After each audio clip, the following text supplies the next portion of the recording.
Virtual reality finally becomes reality this year as the first wave of headsets comes to market, which makes this year's Gamescom particularly special because we'll be getting our first look at the final hardware as well as the games that we'll be playing on them.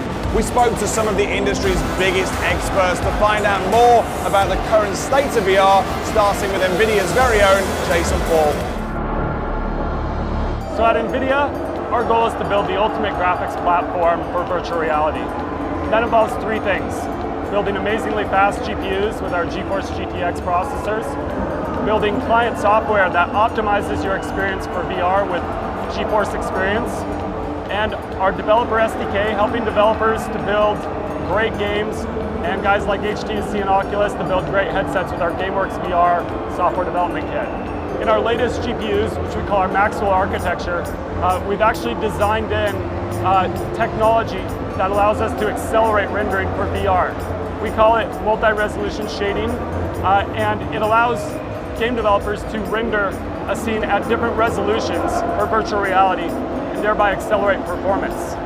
So this year at Gamescom, we're really excited to be showing off the two great headsets in virtual reality, one from HTC Vive and one Oculus Rift.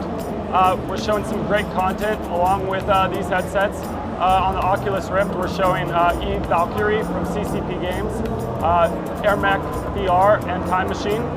And then on the HTC Vive, we're showing a set of great content, including Valve's Aperture Science demo. The reaction from the fans is pretty incredible. I think the lines are upwards of 4 hours. People can't wait to get in there and test the latest from Oculus and HTC. HTC's Vive headset is a relative newcomer to the scene, but it's already making huge waves thanks to a partnership with PC gaming legends Valve and some truly incredible demonstrations of its capabilities. Here's Jeffrey Gattis from HTC to tell you more. HTC Vive is our VR head-mounted display. We've developed it in conjunction with Valve and their Steam VR platform. What we think it is the most immersive VR platform in the market. It's a PC-based system. Great precision tracking. We use laser base stations to drive very precision tracking, low latency. And from a feature standpoint, one of the things we think is most compelling is something we call room scale. So it's that ability not just to look around and look up and down in an environment, but to actually move around a room. We optimize around a 15 by 15 foot room. So when you add that extra element of being able to move around in the environment, it really just adds another dimension to the presence and really makes you feel as though you're immersed in an entirely new space. I think 2016 is the year. It's finally here. Obviously, we've committed to have our product in market before the end of this calendar year, so we'll get a little bit of a head start. But I think a couple things have happened. I think you have technology has gotten to a point now where we can support high frame rates, low latency, and really provide the kind of quality experience that people need in VR. I think you also have big companies now investing significant R&D, where you have Sony, Oculus, HTC, and Valve, and I think that just gives tremendous credibility not only to developers that it's okay to go invest in developing your application, but to consumers that this is finally here. Some of us have been waiting for this stuff for over 20 years now, but the fact that you have these big companies making investments and commitments to put product in market tells me it's here, and I think it only goes up from there. CCP was one of the first studios to start work on a full VR game in the form of Eve Valkyrie, which is also playable here with the recently revealed retail version of the Oculus headset. CCP's Andrew Willans was on hand to talk about the challenges of creating a compelling VR gaming experience. Eve Valkyrie is it's the ultimate space dogfighting simulator. It's Top Gun in space. We chose to make a more arcadey style of game purely to support that immediacy of VR. The idea of just putting the headset on and you've got a joypad, you know where you are, and you've got competency quite quickly. And it's different to something like obviously EVE Online, where there's a lot more strategy involved with that, and this just suits the hardware at this time.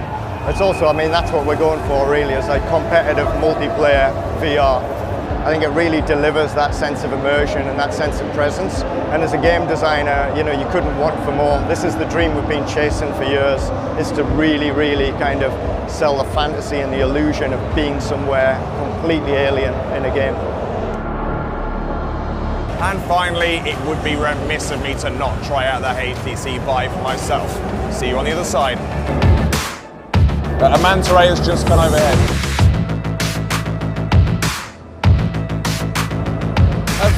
Oh my word. This is true like 3D art. Now I'm creating a rainbow. What can I say? It was just mind-blowing, like utterly captivating and totally transportative, if that's even a real word. I just felt like I'd been whisked away to this variety of worlds. One minute I'm underwater, the next minute I'm in Abjalad, the other minute I'm just in my own kind of art studio. But every single thing in there just looks incredible. You cannot believe the scale of it until you're in there yourself. And when you've tried it yourself, you won't mind looking ridiculous either. Obviously, we're at Gamescom. There's lots of lucky people here right now queuing up to have a go, which must be a nightmare for you watching at home. But honestly, this is lined up to be launched later this year. So soon you will be able to enjoy the very same experiences from the comfort of your own home. That's it for this video. We'll see you next time.